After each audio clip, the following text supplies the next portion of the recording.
दोस्तों आज के इस वीडियो में जानेंगे कि अभी तक ग्राम पंचायत के सरपंच द्वारा वंशावली बनवाया जाता था, लेकिन अब आप ग्राम पंचायत के सरपंच द्वारा वंशावली बनवाएंगे तो वो वंशावली मान्य नहीं रहेगा।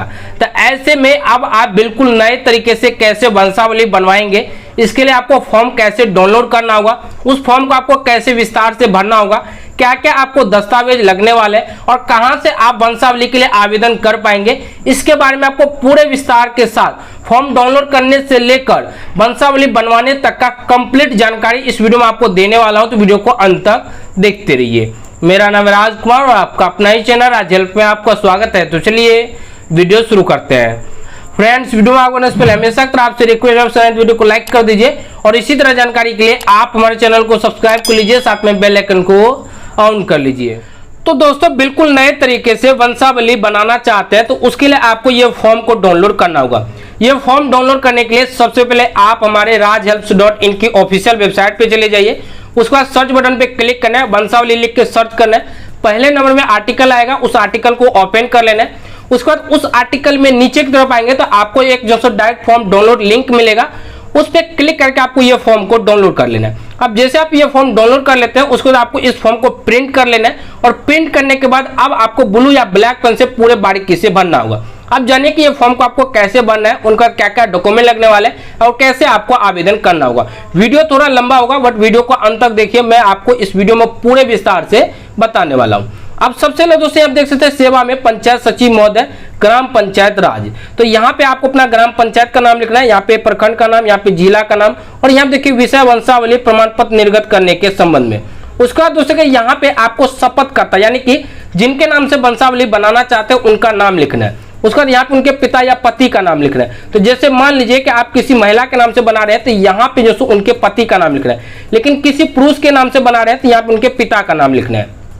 अब दोस्तों के यहाँ पे मान लीजिए कि जो जिनके नाम से आप बना रहे हैं उनका मोहन नाम है तो आपको यहाँ पे मोहन लिखना है। उसका यहाँ पे वार्ड नंबर, ग्राम का नाम लिखना है, पोस्ट का नाम, थाना का नाम, पंचायत का नाम, प्रखंड का नाम और कौन से कार्य के लिए आप वंशावली बना रहे हो वो कार्य का नाम आपको यहाँ पे लिख लेना है। उसका दूसरे मेरे परिवार की वंशावली निम्न प्रकार है। तो यहाँ देखिए आपको एक बॉक्स देखने को मिलेगा, इस बॉक्स में आपको जैसे पूरा वंशावली दर्शाना होगा और यहीं पे आपको थोड़ा समझना अति आवश्यक है। जैसे कि हमने आपको शुरू में ही बताया कि मान लीजिए कि मोहन नाम से आप वंशावली बना रहे तो मोहन नाम से आप कैसे वंशावली दर्शाएंगे। तो सबसे पहले दोस्तों आपको क्या करना है, यहाँ पे आपको दादा का नाम लिखना है, जो भी आपका दादा का नाम है इस तरह से लिख लीजिए। उसका दादा को कितने बेटे हैं तो इस तरह से आपको लकीर खींचना। मान लीजिए 3 बेटे हैं तो इस तरह से आपको 3 लकीर खींचना। आप पहले बेटा जो है उनका मान लीजिए ए नाम है, दूसरे बेटा जो है उनका नाम जो है बी नाम है और तीसरा बेटा जो है उनका नाम जो है सी है। तो इस तरह से आपको सी लिख लेना है। उसका दोस्तों पहले बेटा जो है उन जिनका ए नाम है उनके कितने बेटे हैं तो उनके मान लीजिए 3 बेटे हैं तो इस तरह से आपको 3 लकीर खींच। बी नंबर का जो बेटा उनको कितने बेटे हैं तो मान लीजिए उनको 2 बेटा है तो इस तरह से आपको 2 लकीर खींचना है और यहाँ पे उनका नाम लिख लेना है। तो इस तरह से आप नाम लिख लीजिए। और सी बेटा यानी तीसरे नंबर का जो बेटा है इनको कितना बेटा है तो मान लीजिए इनको 4 है तो इस तरह से आपको 4 लकीर खींचना है और चारों का यहाँ पे आपको नाम लिख लेना जो भी उनका जो नाम होगा। अब मान लीजिए ये जो 1 नंबर का ए बेटा है इनको जो 3 पुत्र है तो 3 में मान लीजिए एक का नाम है सोहन, दूसरा का नाम है मोहन और तीसरा का नाम है जोहन। तो इस तरह से आपको जो यहाँ पे नाम दर्शा लेना है जिनके भी नाम से आप वंशावली बना रहे हैं। तो इस तरह से यहाँ पे मोहन जो सो हो गए कि मोहन जो इनका जो दादा का ये नाम है, उनके पिता का ये नाम है और इनके पिता को 3 पुत्र है जिनमें कि दूसरा पुत्र का नाम मोहन है। तो इस तरह से आपने दर्शा दिए।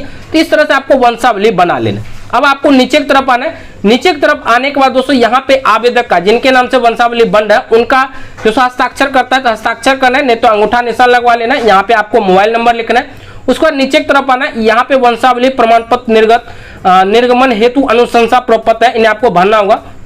यहाँ पे फिर से आपको आवेदक या आवेदिका का नाम लिखना है यानी कि जिनके नाम से वंशावली बना रहे हैं।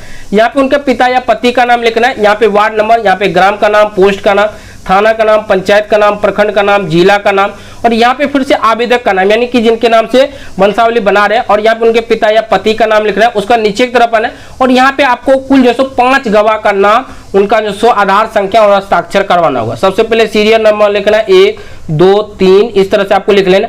उनका पहले गवाह का क्या नाम है उनका नाम लिखना है, उनके पिता या पति का नाम लिखना है, उनका अस्थायी पता यानी एड्रेस और मोबाइल नंबर लिखना है, आधार संख्या लिखना है और यहाँ पे उनसे सिग्नेचर कराना है। इसी तरह से आपको दूसरे गवाह का पूरा डिटेल भरना है, तीसरे का पूरा भरना है, उनका चौथे, 5वें 5 गवाह का आपको यहाँ पे डिटेल भरना होगा। उसका नीचे की तरफ आना है। नीचे की तरफ आने के बाद दोस्तों यहाँ पे आपको अपना ग्राम पंचायत का नाम लिख लेना है। यहाँ पे आपको वार्ड सदस्य का नाम और मोहर यानी कि हस्ताक्षर और मोहर दोनों लगवाना है। आंगनवाड़ी सेविका का जो सो हस्ताक्षर और मोहर लगवाना है। चौकीदार का हस्ताक्षर एवं बीट संख्या यहाँ पे लिखना है। नहीं मालूम है तो आप अपने नजदीकी वार्ड सदस्य या मुखिया से पता कर सकते हैं, आपको पूरा पता चल जाएगा कि आपके जो सो एरिया का चौकीदार कौन है।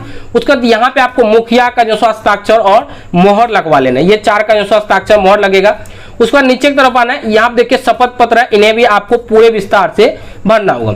सबसे पहले दोस्तों कि यहाँ पे आवेदक का नाम लिखना है, जिनके नाम से वंशावली बंद है, उनका उम्र कितना है। मान लीजिए जैसो उनका उम्र जैसो 30 वर्ष है तो 30 वर्ष लिखना है। उनका यहाँ पे उनके पिता पति का नाम लिखना है। यहाँ पे उनका उम्र करीब जो भी जगह का डिटेल्स यहाँ पे दिए हैं, जो भी एड्रेस दिए उस एड्रेस पे कितने वर्ष से रह रहे हैं, जितने वर्ष से रह रहे हैं वो आपको यहाँ पे लिखना है। यहाँ पे वार्ड नंबर लिखना है, ग्राम का नाम, पोस्ट का नाम, थाना का नाम, प्रखंड का नाम, जिला का नाम। उसके बाद यहाँ देखिए शपथ पूर्व बयान करता हूँ कि मुझे डैश कार्य, कौन से कार्य के लिए वंशावली की आवश्यकता है वो जो सो आपको यहाँ पे उनका जो सो कार्य हेतु नाम लिखना है, कौन से काम के लिए आपको जरूरत है उनका। दोस्तों आपको नीचे की तरफ आना है और जैसे आपने हूबहू ऊपर जो सो वंशावली दर्शाया है ठीक उसी प्रकार से यहाँ पे भी आपको वंशावली दर्शा लेना है। उसका नीचे की तरफ आना है। नीचे की तरफ आने के बाद दोस्तों यहाँ पे आपको जो पंचायत कार्यालय का नाम लिखना है, यहाँ पे प्रखंड का नाम लिखना है। उसका यहाँ पे शपथकर्ता का हस्ताक्षर या निशान जो भी करता वो आपको लगवा लेना। उसका दोस्तों बताएगा कि मैं शपथकर्ता को जानता हूँ जिन्होंने मेरे सक्षम अपना हस्ताक्षर किया है। अब दोस्तों के इन फॉर्म को आपने पूरे बारीकी से भर लिए। अब पहले आप जानिए कि आपको डॉक्यूमेंट क्या क्या देना होगा, उसके बाद आप इस फॉर्म को सबमिट कहाँ करेंगे। तो सबमिट करने के बारे में भी आपको पूरे विस्तार से बताएंगे, बट उससे पहले आप जानिए कि आपको डॉक्यूमेंट क्या क्या लगने वाले हैं। तो यहाँ पे दूसरे डॉक्यूमेंट को लेकर भी पूरे विस्तार से जानकारी दिया गया। यहाँ पे आप देख सकते बताएगा नोट आवेदन प्रपत्र के साथ संकलन किए जाने वाले आवश्यक दस्तावेज, शपथ पत्र वंशावली में अंकित जीवित व्यक्तियों गवाहों का आधार कार्ड की स्व अभिप्रमाणित छाया प्रति, जितने भी गवाह का नाम दिया उनके आधार कार्ड का जीरोक्स करना है, उनके आधार कार्ड पर उन्हीं से सिग्नेचर कराना है और वो जो सा आपको इस फॉर्म के साथ अटैच करना होगा। उनको मान लीजिए कि आप अपने दादा का नाम दर्शा रहे हैं और आपके दादा की डेथ हो चुकी है तो ऐसे में उनका मृत्यु प्रमाण पत्र लगेगा, उसको लेकर यहाँ पे जानकारी दिया गया। लेकिन जीवित है तो फिर उनका आप आधार कार्ड दे सकते हैं।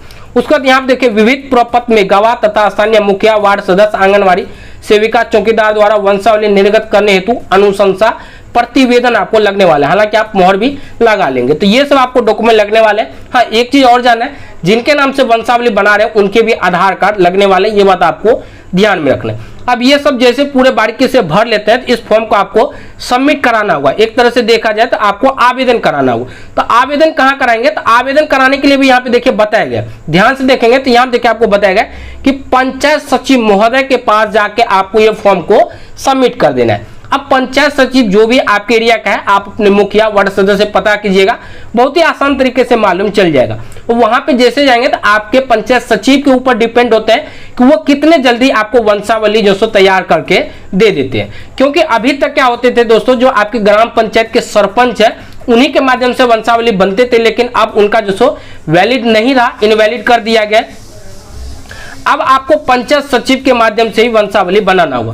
तो इस फॉर्म और जो भी दस्तावेज मांगा गया सभी दस्तावेज को अटैच करके पंचायत सचिव के पास सबमिट करना है और वहां से आपको वंशावली तैयार करके दे दिया जाएगा। या फिर हो सकता है कि इसी फॉर्म को पूर्ण रूप से वेरीफाई करके आपको मोहर और लगा के पंचायत सचिव द्वारा यही आपको रिटर्न दे दिया जाए। इसको लेकर मैं कंफर्म नहीं बता सकता हूं कि आपको एक अलग से प्रमाण पत्र के रूप में बना के देंगे या फिर इसी पे मोहर लगा के देंगे, लेकिन आप अपने पंचायत सचिव से पता करेंगे तो वहां से आपको पूरी जानकारी पता चल जाएगा। तो दोस्तों अब आप बिल्कुल नए तरीके से कुछ इस प्रकार से वंशावली बना सकते हैं। उम्मीद करता हूं ये वीडियो आपको पसंद आएगा। वीडियो पसंद आए तो लाइक कर दीजिए, अपने दोस्तों के साथ इस वीडियो को शेयर कीजिए ताकि आपके दोस्तों को भी पता चल सके कि अब आप बिल्कुल नए तरीके से वंशावली कैसे बनाएंगे।